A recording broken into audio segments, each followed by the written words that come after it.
Hi అండి, అందరూ ఎలా ఉన్నారు? బాగున్నారా? మీ మీకు మా వీడియోస్ నచ్చినట్లయితే లైక్ చేయండి, షేర్ చేయండి, కామెంట్ చేయండి, అలానే సబ్స్క్రైబ్ కూడా చేయండి. ఈరోజైతే సింపుల్గా ఇంట్లోనే టమాటా రైస్ ఎలా చేసుకోవాలో, కూరగాయలు ఏమి ఇంట్లో లేనప్పుడు ఉల్లిపాయలు టమాటాలు అంటే మనకి ఎలాగైనా కామన్గా ఇంట్లో ఉంటాయి కాబట్టి ఎలా చేసుకోవాలో సింపుల్గా మసాలా తక్కువతో టమాటా రైస్ ఎలా చేసుకోవాలో చూపిస్తాను. చూసి మీకు కనుక నచ్చినట్లయితే లైక్ చేయండి, షేర్ చేయండి, కామెంట్ చేయండి, అలానే సబ్స్క్రైబ్ కూడా చేయండి. హాయ్ అండి, ఇంట్లోనే సింపుల్గా టమాటా రైస్ చేసుకునే విధానం. ముందు పాన్ పెట్టుకొని అందులో కొంచెం నెయ్యి వేసుకొని, నెయ్యి బాగా హీట్ అయినాక కొంచెం ఆయిల్, సరిపోయేంత ఆయిల్ వేసుకోవాలి. సరిపోయేంత ఆయిల్ వేసుకున్నాక బిర్యానీ మసాలా దినుసులు అన్నీ కూడా వేసుకోవాలి. మన ఇంట్లో ఏ ఉంటే అవి వేసుకోండి. అనాస పువ్వు, యాలకులు, లవంగాలు, చెక్క, ఆకు అన్నీ కూడా వేసుకోవచ్చు. సరిపోయే అన్నీ వేసుకోండి. మనం ఎంత స్పైసీ తింటే అన్నీ వేసుకోండి. అన్నీ వేసినాక కొంచెం బాగా కలుపుకోవాలి. తర్వాత తగినన్ని ఉల్లిపాయలు, పచ్చిమిరపకాయలు వేసుకోవాలి. ఉల్లిపాయలు, పచ్చిమిరపకాయలు వేసుకున్నాక బాగా కలపాలి. చూసారు కదా, పచ్చిమిరపకాయలు, ఉల్లిపాయలు అన్నీ కూడా మసాలా బాగా వేగినాక కట్ చేసి పెట్టుకున్న బంగాళదుంపలు, మన ఇంట్లో ఏమైనా క్యారెట్, బంగాళదుంపలు ఏమైనా ఉంటే బీన్స్ వేసుకోవచ్చు. నేనైతే బంగాళదుంపలు ఉన్నాయి, బంగాళదుంపలే వేసుకున్నాను. అలానే అవి బాగా ఫ్రై అవ్వాలి. కొంచెం బాగా ఫ్రై అయినాక పసుపు, కారం, పసుపు అయితే చిటికెడు వేసుకుంటే చాలండి. ఉప్పు, కారం మన టేస్ట్ తగ్గట్టు వేసుకోవాలి. నేనైతే ఇప్పుడు కొంచెం పసుపు వేసుకున్నాను, అలానే కొంచెం సాల్ట్ కూడా వేసుకున్నాను. అవి బాగా ఫ్రై అవ్వడానికి బంగాళదుంపలు అయినా. చూసారు కదా, అది మాడకుండా అయితే కలుపుకోవాలి.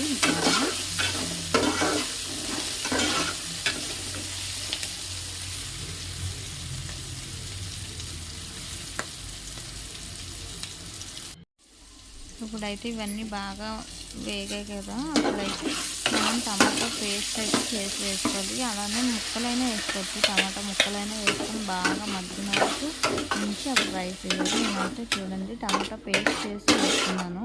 నేనైతే జస్ట్ చిన్న గ్లాస్తో 2 గ్లాసులు రైస్కే చేశాను. అందుకోసమని నేనైతే ఒక 4 టమాటాలు అయితే జ్యూస్ చేసి వేసుకున్నాను, మిక్సీలో గ్రైండ్ చేసి వేసుకున్నాను. మీరైతే మీకు తగినంత వేసుకోండి, అది మీ రైస్ బట్టి మీరు అయితే వేసుకోవాలి. చూసారు కదా, అలా గ్రైండ్ చేసి వేసుకొని బాగా కలుపుకున్నాను. అది పచ్చివాసన పోయి ఆయిల్ అంతా వచ్చే వరకు సైడ్లకి కలుపుకోవాలి. చూసారు కదా, ఆ విధంగా. మీకు నచ్చినట్లయితే లైక్ చేయండి, షేర్ చేయండి, కామెంట్ చేయండి, అలానే సబ్స్క్రైబ్ చేయండి.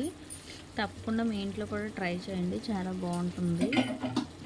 ఇది అందరికీ వచ్చు కానివ్వండి, అంటే ఒక్కొక్కరు ఒక్కొక్క స్టైల్లో చేస్తారు కాబట్టి నేనైతే ఇలా చేసుకున్నాను. అలానే అల్లం వెల్లుల్లి పేస్టు 99% ఇంట్లోనే గ్రైండ్ చేసి వేసుకుంటే చాలా మంచిది. నాకు అప్పటికైతే వెల్లుల్లిపాయలు లేవనేసి నైట్ అయిపోయిందని నేనైతే పేస్టే వేస్తాను, ప్యాకెట్ కొనేసి. ఒక ప్యాకెట్ అల్లం వెల్లుల్లి పేస్ట్ అయితే వేసుకున్నాను. అల్లం వెల్లుల్లి పేస్ట్ వేసినప్పుడు అడుగైతే మాడిపోద్ది ఫ్రెండ్స్, జాగ్రత్తగా కలుపుకోవాలి. చూసారు కదా, ఆ విధంగా బాగా కలుపుకోవాలి.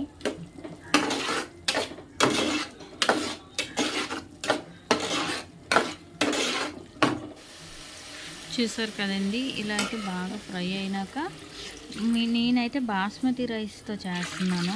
మీరు అనుకున్న నార్మల్ రైస్తో చేసినట్లయితే గ్లాస్కి 2 గ్లాసులు వాటర్ వేసుకోండి. నేనైతే బాస్మతి రైస్ కాబట్టి నేను ముందు ఒక అరగంట సేపు నానబెట్టుకున్నాను రైస్. అయితే నేను గ్లాస్కి గ్లాసులు వాటర్ వేస్తున్నాను. నేను 2 గ్లాసులు రైస్ చేశాను కాబట్టి 2 గ్లాసులు వాటర్ అయితే వేసుకున్నాను.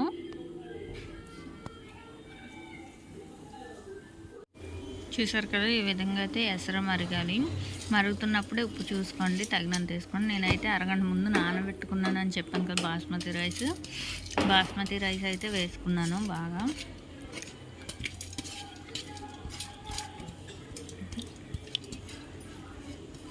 బాస్మతి రైస్ వేసుకున్నాక బాగా కలుపుకోండి. అడుగు మాడకుండా అయితే చూసుకోండి. నేనైతే కొంచెం చేశాను కాబట్టి కళాయిలో చేస్తాను, ఎక్కువైతే మాత్రం పెద్ద గిన్నెలోనే చేస్తాను. ఎందులో చేసిన సరే అడుగు మాడకుండా చూసుకోవాలి. అలాగే బాగా కలుపుకున్నాక కొంచెం పైన అయితే మన ఇంట్లో నెయ్యి ఉంటే నెయ్యి, లేదు అంటే ఆయిల్ ఉంటే ఆయిల్ కొంచెం అయితే వేసుకోండి.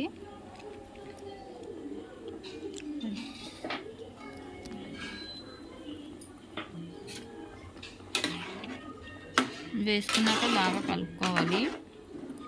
కలుపుకొని ఫైనల్గా ఒక్కసారి అయితే ఉప్పు చూసుకొని, చాలకపోతే ఇప్పుడే వేసుకోవాలి, తర్వాత అయితే వేయడానికి అవ్వదు. ఉప్పు వేసుకోవాలి చాలకపోతే. ఇంకొకసారి కలిపేసినాక మూత పెట్టేసి ఉంచేస్తే చాలు. సాల్ట్ మాత్రం పోకుండా చూసుకోండి, అప్పుడే ఉడుకుతుంది.